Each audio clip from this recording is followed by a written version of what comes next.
ज़्यादा समय मत लगाओ ये तय करने में कि आपको करना क्या है, वरना बहुत ही जल्द समय ये तय कर लेगा कि आपका करना क्या है। नमस्कार दोस्तों, मेरा नाम है विकी और मैं स्वागत करता हूं आप सभी का फिर से हमारे डिजिटल चैनल डिजिटीम पे, जहां पर हम बिजनेसेस और स्टार्टअप से रिलेटेड बातें करते हैं। तो दोस्तों, मैं लेकर आया हूं आपके लिए एक ऐसा अनोखा केस स्टडी जिप इलेक्ट्रिक का, जिसका पुराना नाम था मोविसी और 2019 में इसका नाम बदलकर जिप इलेक्ट्रिक किया गया। और इसमें हम जानेंगे पूरी कंप्लीट जर्नी के बारे में कि कैसे इनके फाउंडर, जिनका नाम है आकाश गुप्ता, जिन्होंने ये स्टार्टअप की फाउंडेशन की और आज ये स्टार्टअप इंडिया की largest last mile delivery startup बन चुकी है। तो वीडियो बहुत ही इंटरेस्टिंग होने वाला है दोस्तों, इसलिए वीडियो में लास्ट तक बने रहिएगा। हो सकता है आपको भी इससे आइडिया हो और आप अपना स्टार्टअप खोल सकें। तो चलिए वीडियो को हम शुरू करते हैं। जिप इलेक्ट्रिक, जो कि आज इंडिया का largest last mile delivery startup है। लास्ट माइल डिलीवरी यहाँ पर जो टर्म निकल के आ रहा है दोस्तों, अगर इसका मतलब आपको नहीं समझ में आ रहा है तो आप इसे यूँ समझ सकते हो कि किसी भी प्रोडक्ट की जो ट्रांसपोर्टेशन होती है, मान लो वो एक वेयर हाउस से निकल कर किसी भी जहाँ उसको डेस्टिनेशन तक पहुँचाना है, तो डेस्टिनेशन वो हो सकता है जैसे मान लो किसी भी कस्टमर का डोर स्टेप या फिर किसी भी तरह का डेस्टिनेशन, और वो भी कम टाइम के अंदर वो डिलीवरी कर दे और साथ ही साथ कंपनी की जो कॉस्ट है डिलीवरी करने में वो भी कम करे। और इसी तरह की जो सर्विसेज प्रोवाइड करती है उसे हम लास्ट माइल डिलीवरी करते हैं, ठीक है। और इसकी जो फाउंडेशन होती है वो आकाश गुप्ता करते हैं, जो कि अभी कंपनी के को फाउंडर और करंट में सीईओ भी हैं। तो चलिए पहले हम बात कर लेते हैं आकाश गुप्ता की लाइफ जर्नी के बारे में कि कैसे उनको ये एडिशन आता है और कैसे वो आज इस कंपनी के सीईओ बने हुए हैं। तो आकाश गुप्ता का जन्म जयपुर के अंदर होता है, जहाँ पे उनके पिता पेशे से एक डॉक्टर होते हैं। और आकाश अपनी बेसिक स्टडीज कंप्लीट करने के बाद वो इंजीनियरिंग करते हैं कंप्यूटर साइंस में 2005 में। और 2005 में अपनी इंजीनियरिंग कंप्लीट करने के बाद वो इन्फोसिस कंपनी ज्वाइन कर लेते हैं, जहाँ पे वो एज ए सॉफ्टवेयर इंजीनियर काम करते हैं। और वहाँ पे लगभग 1 साल काम करने के बाद वो एक कंपनी छोड़ देते हैं, क्योंकि उन्हें रियलाइज़ होता है कि उन्हें एमबीए करना है। और वो फिर एमबीए करते हैं आईटी और मार्केटिंग में। और 2 साल के एमबीए कंप्लीट करने के बाद वो फिर एक कंपनी ज्वाइन करते हैं जिसका नाम होता है फ्रॉस्ट एंड सुविलियन, जहाँ पे वो as a marketing analyst join करते हैं। और वहाँ पे कुछ महीने काम करने के बाद वो उस कंपनी को छोड़कर डेल ज्वाइन करते हैं, जहाँ पे शुरुआत में वो as a management trainee join करते हैं। और उस पोस्ट पे 4 महीने काम करने के बाद वो एज अ स्ट्रैटेजी और सेल्स ऑपरेशन में प्रमोट कर दिए जाते हैं, जहाँ पे वो लगभग 1 साल कुछ महीने काम करने के बाद डेल कंपनी को ही छोड़ देते हैं। और डेल कंपनी छोड़ने के बाद वो telecommunication major Airtel company join करते हैं, जहाँ पे वो as a assistant manager join करते हैं। और असिस्टेंट मैनेजर की पोस्ट पे कुछ टाइम काम करने के बाद वो मैनेजर पे प्रमोट कर दिए जाते हैं, जहां पर वो लगभग 1 साल 7 महीने काम करते हैं। और मैनेजर की पोस्ट पे 1 साल 7 महीने काम करने के बाद वो सीनियर मैनेजर पे अपॉइंट कर दिए जाते हैं एयरटेल के अंदर, जहां पे वो नेशनली सारे सिस्टम्स को ऑपरेट करते हैं। और वहां पे कुछ टाइम काम करने के बाद फिर वो पूरी कंपनी एयरटेल को ही छोड़ देते हैं। और उसके बाद अगर मैं बात करूँ तो वो स्नैपडील ज्वाइन करते हैं, जहाँ पे स्नैपडील के अंदर वो एक्विजिशन और एलाइसेंस के ऊपर, मोबाइल मार्केटिंग के ऊपर काम करते हैं। जहाँ पे वो 1 साल 1 महीने काम करने के बाद स्नैपडील कंपनी को छोड़कर लेट्स फ्लॉन्ट एक कंपनी है जो उसे ज्वाइन करते हैं, जहाँ पे वो as a freelance consultancy provide करते हैं। और उस फर्म में भी कुछ खास उनका नहीं जमता है, तो उस कंपनी को भी वो छोड़ देते हैं। फिर उसके बाद वो फिनटेक फर्म, जिसका नाम होता है मोबीक्विक, जिसे आज हम सब जानते हैं डिजिटल पेमेंट्स प्लेटफॉर्म के रूप में, तो वो ज्वाइन करते हैं as a general manager marketing में। और वहाँ पे कुछ 10 महीने काम करने के बाद फिर वो प्रमोट कर दिए जाते हैं as a vice president marketing में। और फिर वहाँ पे 1 साल 4 महीने काम करने के बाद वो 2017 में अपनी सारी कंपनी को छोड़कर अपना फॉर्मेशन करते हैं कंपनी का, जिसको हम मोविसी के नाम से जानते हैं। और अभी उस मोविसी कंपनी का नाम बदलकर जिप इलेक्ट्रिक रखा जाता है। तो चलिए हम पहले बात कर लेते हैं मोविसी के ऊपर कि मोविसी किस तरह की सर्विसेज प्रोवाइड करती थी, और जो इनके फाउंडर है आकाश गुप्ता, उनको क्यों ये जरूरत पड़ गया कि मोविसी को नाम वो बदल कर जिप इलेक्ट्रिक कर देते हैं। तो मोविसी की फाउंडेशन जो होती है दोस्तों, वो नवंबर 2017 के अंदर होती है, जहाँ पे मोविसी इंडिया का first and largest bicycle sharing platform बनता है। और ये पूरी सर्विस जो होती है वो डॉकलेसली प्रोवाइड करते हैं। अब डॉकलेस का मतलब क्या हो गया कि जैसे मान लो कोई भी सर्विस हो गई, उसे सारे इंडिविजुअल शेयरिंग पर्पज से यूज कर सकें शॉर्ट टाइम पीरियड के लिए। जैसे मान लो कोई भी इनकी बाईसाइकिल होती थी उस टाइम पे, और कोई भी इंडिविजुअल्स को अगर वो बाईसाइकिल चाहिए किसी भी शॉर्ट टाइम पीरियड के लिए, जहाँ पे वो जा सके और अपनी कोई भी काम को पूरा कर सके, तो वो इनका बाईसाइकिल बुक कर सकते थे। और उसके बाईसाइकिल में जो क्यूआर कोड होता था, वो उसकी मोबाइल ऐप से क्यूआर कोड को स्कैन कर बाईसाइकिल जो है वो अनलॉक हो जाती थी। और उसके बाद वो अपनी काम को पूरा करके उनकी जो साइकिल है वो उसी स्टैंड पर लगा करके उसे फिर लॉक करके रख देते थे।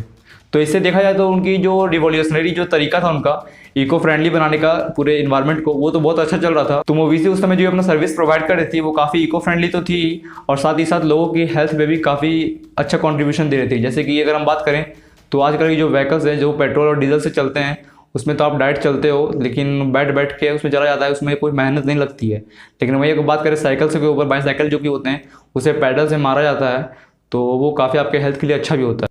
अगर हम बात करें हेल्थ पर्सपेक्टिव से तो वैसे तो इनका जो सिस्टम था बहुत अच्छा चल रहा था एज अ कंपनी और एज अ स्टार्टअप के रूप में। लेकिन अगर हम बात करें जो उनका प्रॉफिट जनरेशन के बारे में, वो उनसे कुछ खास प्रॉफिट जनरेट नहीं कर पा रहे थे। और उसी टाइम पे ये लॉन्च करते हैं ई स्कूटर्स बेसिकली उसी प्लेटफॉर्म पर, जहाँ पर ये ई स्कूटर्स भी अपना शेयरिंग मॉडल के ऊपर प्रोवाइड करना शुरू करते हैं। और वहीं पर ये रियलाइज़ करते हैं कि इनका जो ई स्कूटर का जो मॉडल होता है वो काफ़ी अच्छा चलता है, क्योंकि वो काफ़ी कम इफिशिएंट टाइम में लोगों को वो सर्विस जल्दी प्रोवाइड करवा देता है। क्योंकि अगर हम पैडल से जो मारते हैं साइकिल्स वगैरह, उसमें लेट भी होता है कई बार। और वहीं अगर हम इलेक्ट्रिक व्हीकल्स की बात करें जो कि इलेक्ट्रिक पे चलती है, और उसमें मेहनत तो भले ही नहीं लगता है, लेकिन वो जल्दी पहुंचा भी देती है हम लोग को अपने डेस्टिनेशन तक। तो वहीं पर इनका जो मॉडल होता है वो ये वाला इलेक्ट्रिक स्कूटर्स का वो काफ़ी अच्छा साबित होता है और प्रॉफिट भी अच्छा खासा जनरेट करके देता है। तो उसके बाद ही जब ये प्रॉफिट जनरेट करती है कंपनी मोविसी और इलेक्ट्रिक स्कूटर्स के ऊपर, तो उसी के बाद 2019 के शुरुआत में ही ये अपना जिप इलेक्ट्रिक अपना जो ऐप होता है वो लॉन्च करते हैं, और साथ ही साथ कंपनी का मोविसी नाम बदल कर जिप इलेक्ट्रिक कर देते हैं। और उसके बाद जो इनका पूरा फोकस हो जाता है वो quick delivery with eco friendly के ऊपर हो जाता है। क्विक डिलीवरी से आप ये समझ गए होंगे कि आपका कोई भी डिलीवरी फास्ट हो जाता है सर्विस के रूप में, और इको फ्रेंडली से तो हम समझ रहे हैं कि इन्वायरमेंट को हमारे पॉल्यूशन फ्री करने का। और अगर मैं बात करूँ अभी इनकी करंट सर्विसेज कहाँ कहाँ पे है, तो वो लगभग 6 सिटीज़ में है, जिनमें दिल्ली आ गया, गुड़गांव आ गया, नोएडा आ गया, जयपुर आ गया, और गाजियाबाद आ गया, फरीदाबाद आ गया। और इनका जो कंप्लीट फ्लीट मॉडल है वो पूरा इंटरनेट ऑफ थिंग्स और एआई बेस्ड मॉडल पे काम करता है। जैसे कि मान लो अगर आप इनका कोई भी प्रोडक्ट मंगाते हो तो आप अपने डिलीवरी स्टेटस को चेक कर सकते हो और ट्रैक भी कर सकते हो कि ये कहाँ पहुँचा, कैसे पहुँचा, आप देख सकते हो। चलिए हम बात कर लेते हैं जिप इलेक्ट्रिक के पोर्टफोलियो के बारे में और ये किस तरह की सर्विसेज प्रोवाइड करते हैं। तो जिप पोर्टफोलियो के अंदर इनका जो बाइक्स होता है वो काफ़ी तरह के ये बाइक्स और सर्विसेज प्रोवाइड करते हैं, जिसमें जो इनका पहला सर्विस आता है वो बाइक टैक्सी सर्विस के ऊपर आता है, जिसमें ये अपने इलेक्ट्रिक ई व्हीकल्स जो होते हैं, ई स्कूटर्स बेसिकली, वो ये प्रोवाइड करते हैं इंडिविजुअल्स को शेयरिंग मॉडल के ऊपर। जो कि मैंने पीछे बताया आपको कि कोई भी इंडिविजुअल को अगर बाइक चाहिए किसी भी जरूरत काम के लिए तो वो ले जा सकते हैं, और शॉर्ट टाइम पीरियड में वो फिर वापस आके उसी स्टैंड पे उसे लगा सकते हैं, और उसके बाद वो उसके लिए कुछ मंथली, क्वार्टरली या वीकली जो भी इनका प्लान होता है उसे खरीद के वो यूज कर सकते हैं। अगला इनका सर्विस है दोस्तों ग्रोसरी डिलीवरी या फूड डिलीवरी हो गया या मेडिसिन डिलीवरी हो गया इसके ऊपर। तो इनके पास ग्रोसरी डिलीवरी जो बाइक्स हैं वो उनके पास कैरेट्स लगे होते हैं उनके बाइक्स में, जिसमें वो जो डिलीवरी प्रोवाइड करते हैं बहुत ही सेफली प्रोवाइड करते हैं, क्योंकि उनके पास जो कैरेट बना हुआ होता है उनके बाइक्स में वो उसे सामान गिरता वगैरह नहीं है, या फिर बहुत ही अच्छी ढंग से सस्टेनेबल तरीके से जा पाता है। अगली जो इनके पोर्टफोलियो में जो बाइक है दोस्तों वो है इलेक्ट्रिक लोडर्स। तो इलेक्ट्रिक लोडर्स जो इनका थ्री व्हीलर का है इलेक्ट्रिक व्हीकल जो है, जिनमें वो पैकेज जो आइटम होते हैं वो अगर आपको पॉइंट ए टू बी पहुंचाना है तो उसे भी आप पहुंचा सकते हो इनके सर्विसेज को यूज करके और इनके ऐप पे वो बुकिंग करके। और अगला जो इनका सबसे बड़ा सर्विस है दोस्तों वो है बैटरी स्वैपिंग स्टेशन का। इनका जो ये बैटरी स्वैपिंग स्टेशन है वो ऐसे काम करता है कि मान लो अगर आप इनकी इलेक्ट्रिक स्कूटर या इलेक्ट्रिक व्हीकल बाइक ले गए हो और आपको रियलाइज़ हो रहा है कि आपका बैटरी बहुत ही कम बचा हुआ है या डिस्चार्ज हो चुका है, तो वैसे तो आप इनका जो बैटरी स्टेटस है वो चेक कर सकते हो इनके ऐप से ही।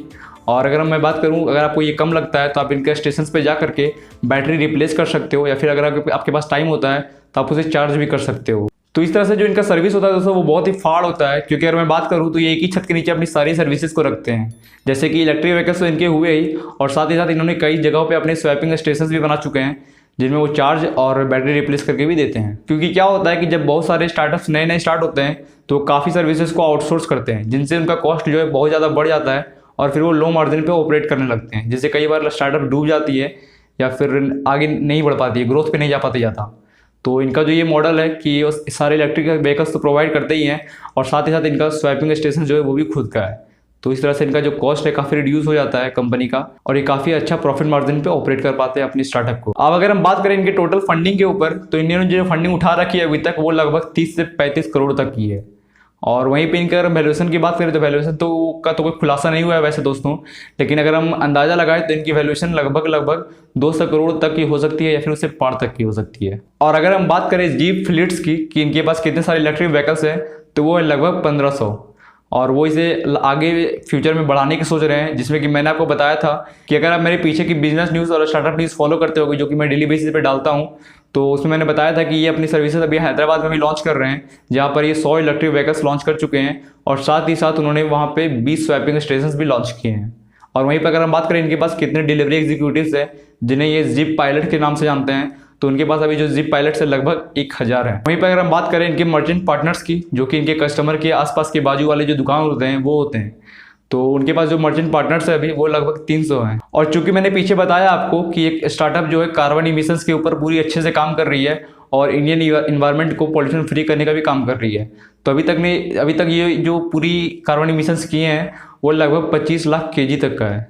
तो ये बहुत ही बड़ा इंडिया को अपना कंट्रीब्यूशन दे रहे हैं। और वैसे भी देखा जाए तो सरकार भी ऐसे ऐसे स्टार्टअप्स को काफ़ी ज़्यादा प्रमोट करती है, और ये भारत का अपना स्टार्टअप है जो कि अभी इंडिया का लार्जेस्ट है। तो ये बहुत अच्छा आगे इसका फ्यूचर तो मुझे बहुत अच्छा दिखता है दोस्तों, और आने वाले टाइम में इलेक्ट्रिक व्हीकल का ही बोलबाला होने वाला है, ये सबको पता है। तो आप भी अपना स्टार्टअप इसके आइडिएशन से फॉर्मेट कर सकते हो, या फिर अगर आप इन सिटीज़ में हो तो आप ज़रूर इनकी सर्विस को ट्राई करना। और अभी तो ये हैदराबाद में शुरुआत हो चुकी है, तो अगर हैदराबाद से कोई हमारी वीडियो देख रहा है तो वो भी इनकी सर्विसेज जरूर ले सकते हैं। तो दोस्तों ये जिप इलेक्ट्रिक की कहानी आपको कैसी लगी, और आकाश गुप्ता जो इनके फाउंडर है उनकी कहानी के बारे में भी मुझे कमेंट करके जरूर बताइएगा। बाकी अगर आपको किसी और टॉपिक पे या किसी और स्टार्टअप पे केस स्टडी चाहिए तो आप कमेंट करके मुझे बता सकते हैं, तो मैं उस पर भी केस स्टडी जरूर बनाऊंगा, ठीक है। बाकी मिलते हैं अगली वीडियो में, तब तक के लिए आप सभी खुश रहिए, संतुष्ट रहिए, तंदुरुस्त रहिए। गुड बाय, जय हिंद।